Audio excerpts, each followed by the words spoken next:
Welcome my HDP classes. जैसा कि medicine का चैप्टर नंबर 2 कंप्लीट हो गया था, आज डालेंगे चैप्टर नंबर 3। तो चैप्टर नंबर 3 है वो है अपना पशुओं एवं पक्षियों में शारीरिक तापक्रम, नाड़ी एवं श्वसन का महत्व। देखो, मेडिसिन में आप उपचार करने से पहले इन चीजों का आपको बेसिक नॉलेज होना बहुत ही जरूरी है, क्योंकि पशु का अगर बुखार देखोगे तो आपको तापक्रम कम या ज्यादा बिल्कुल इसकी आपको पता होना चाहिए कि पशु का सामान्य कितना होता है, अधिक में क्या कहते हैं, नॉर्मल में क्या कहते हैं। मैंने तुमको 2 टर्म्स पहले भी बताई थी, हाइपोथर्मिया और हाइपरथर्मिया। इन दोनों का फर्क भी मैंने फर्स्ट क्लास में ऑनलाइन भी डली हुई है, उस पर भी आप देख सकते हो। तो सबसे पहले चैप्टर नंबर जो 3 है, इसमें क्या है, जो पहली हेडिंग डालेंगे तापक्रम। क्या डालेंगे? तापक्रम। तापक्रम को इंग्लिश में क्या बोलते हैं? टेम्परेचर। तापक्रम फर्स्ट जो हेडिंग डालेंगे वो डालेंगे तापक्रम। तापक्रम का क्या महत्व है, क्यों इसको पढ़ते हैं, कितना किस पशु का कितना होता है, इसमें लिखो। इसमें लिखो, चिकित्सा में पशु शरीर, चिकित्सा में पशु शरीर के साधारण तापक्रम का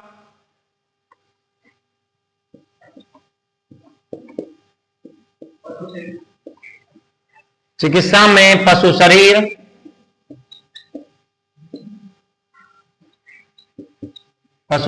के साधारण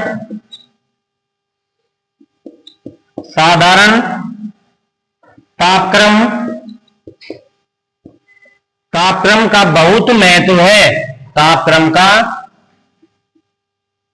बहुत महत्व है। चिकित्सा में पशु शरीर के साधारण तापक्रम का बहुत महत्व है। अगली लाइन लिखो, लेकिन तापक्रम को जानने से पहले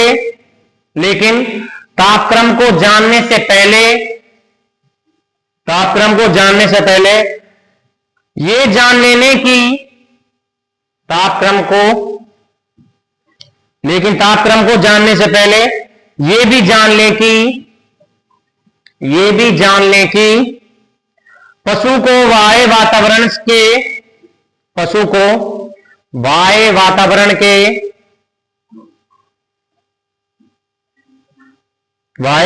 के तापक्रम के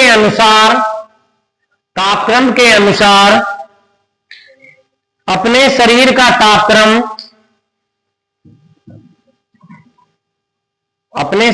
तापक्रम बनाए रखने के आधार पर 2 श्रेणियों में विभाजित किया गया है।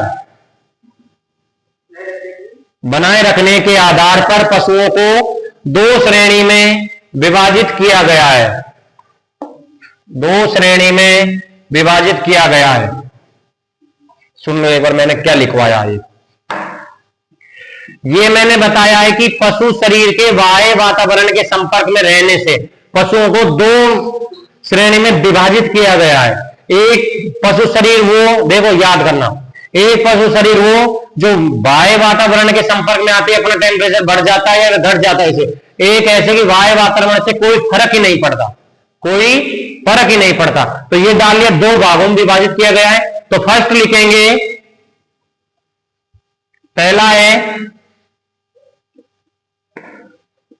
ए नंबर पे पाई किलो थर्मल पशु, पाई किलो थर्मल पशु है, ओ सॉरी, थर्मल पशु। अगला है होमियो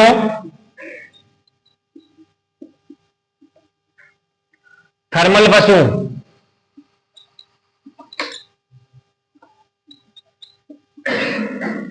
इंग्लिश में भी इनके नाम यही है।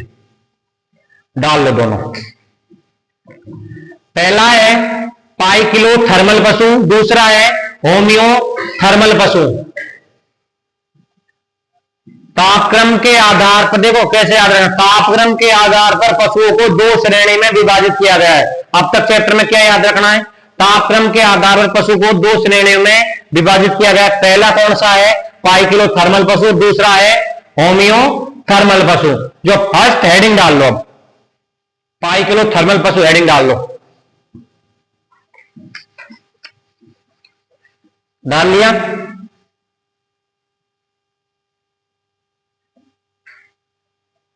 इसमें लिखो, इसमें वे पशु आते हैं जो, इसमें वे पशु आते हैं जो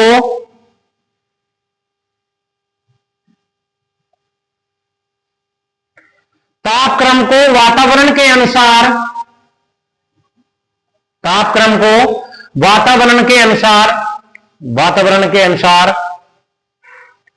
नियंत्रित नहीं कर सकते, वातावरण के अनुसार नियंत्रित नहीं कर सकते। इसमें वे पशु आते हैं जो वातावरण के अनुसार तापक्रम को नियंत्रित नहीं करते हैं। किसमें, पाई किलो थर्मल पशु में।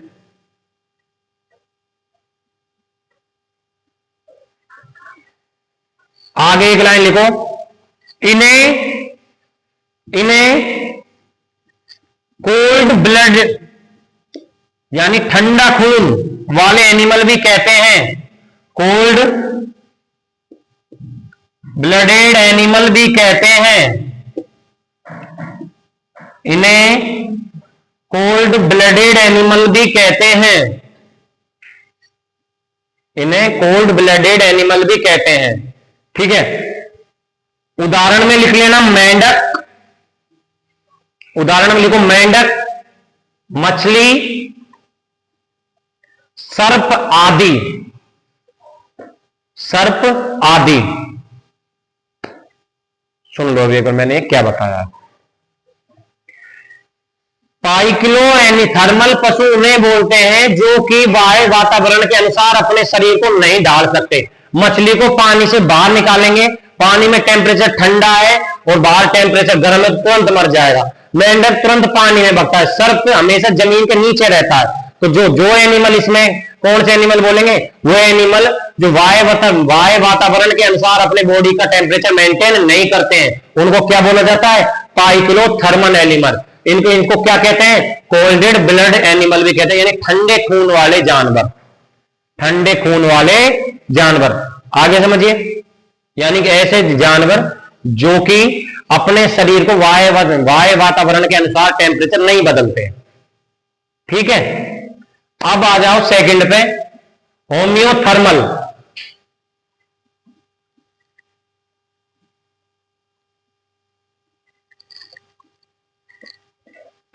इसमें क्या आ जाएगा, डालिए ये, इसमें लिखो वह पशु जो, वह पशु जो, वह पशु जो वायु वातावरण के अनुसार, वायु वातावरण के अनुसार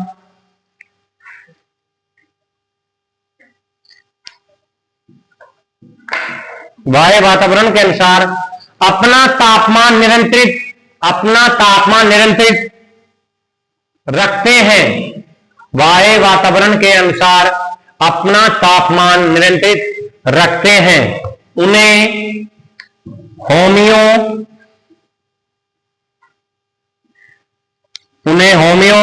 या वर्म यानी गर्म, WARM, वर्म ब्लडेड एनिमल भी कहते हैं।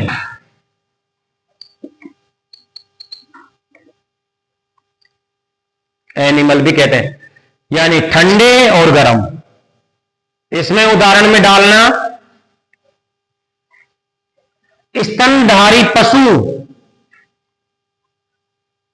उदाहरण में लिख लेना स्तनधारी पशु, या फिर पशु है पक्षी, पक्षी, ठीक। स्तनधारी पशु है पक्षी। सुन लो मैंने इसमें क्या बताया। पहले में तो क्या है, ये कि जो वायु वातावरण का अनुसार अपना टेम्परेचर कम बढ़ती नहीं कर सकते, वो तो ठंडे में रहेंगे, ठंडे में रहेंगे, गर्म में लाते तुरंत मर जाएंगे। और सुनो, जम्मू कश्मीर है, वहां पर भी गाय भैंस होती है, अपने यहां पर भी, यानी कि गर्म इलाके में भी रह सकती है, ठंडे में इलाके में। फर्क क्या पड़ता है, वो उसी प्रकार से अपना टेम्परेचर एडजस्ट कर लेते हैं, ऊपर नीचे कर लेते हैं वायु वातावरण के अनुसार। तो ये तापमान को दो भागों में विभाजित किया गया है, कौन कौन सा, पाइकिलो और होमियो। ये दोनों समझ आ गए। आगे चलते हैं, चैप्टर में क्या है।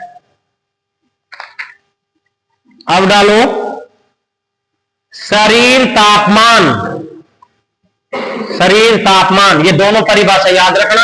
ये दोनों परिभाषाओं को पेपर में परिभाषा में पूछी जा सकती है, दोनों नाम से याद रखना, पाई और होमियो, ठीक है। ऐसे याद कर लेना, पैसे पाई, पैसे पानी, पानी कैसे होता है, ठंडा। कैसे याद करना है, पैसे पानी और पैसे पाई, यानी कि जो जानवर ठंडे होते हैं उन्हें कोल्ड ब्लडेड एनिमल कहते हैं, जैसे मेंढक, मछली, सांप आदि। तो इसमें होमो, इसको याद रखना, पैसे पानी यानी ठंडा, ठीक है। अब आ जाओ शारीरिक तापमान, हेडिंग डाल लो।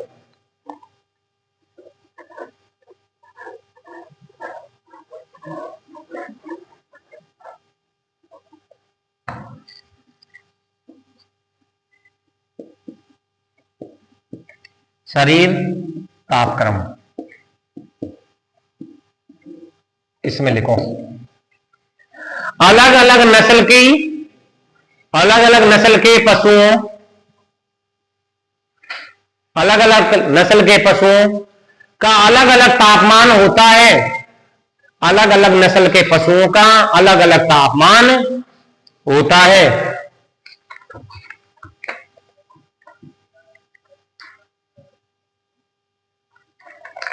अलग अलग नस्ल के पशुओं का अलग अलग तापमान होता है।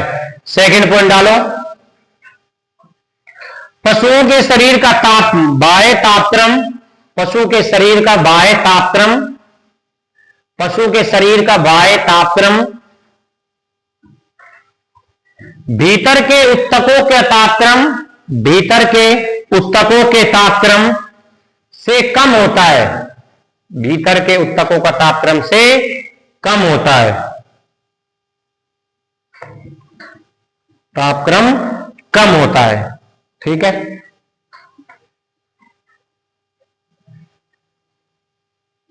भीतर के ऊतकों का तापक्रम से कम होता है, यानी बॉडी टेम्परेचर अंदर से गर्म होती है, बॉडी बाहर से ठंडी होती है, ठीक है। कभी भी देखना बुखार में कान ठंडे मिलेंगे, टेम्परेचर लोगे तो टेम्परेचर हाई मिलेगा, यानी अंदर के जो ऊतक हैं उनका टेम्परेचर बाहर के टेम्परेचर से क्या होता है, हाई होता है। हाई लिखो है ना, भीतर के ऊतकों के तापक्रम से कम होता है। हाँ, भीतर के ऊतकों का तापक्रम यानी अधिक होता है, ठीक। अब डाल लो, एक पेज होगा, ठीक है। आज की क्लास यहीं पर समाप्त करते हैं। जिस किसको भी क्लास में कुछ प्रॉब्लम हो तो कमेंट बॉक्स कमेंट करके बता सकता है। ऐसे ही एचडीपी क्लास में अपना प्यार बनाए रखिए। धन्यवाद।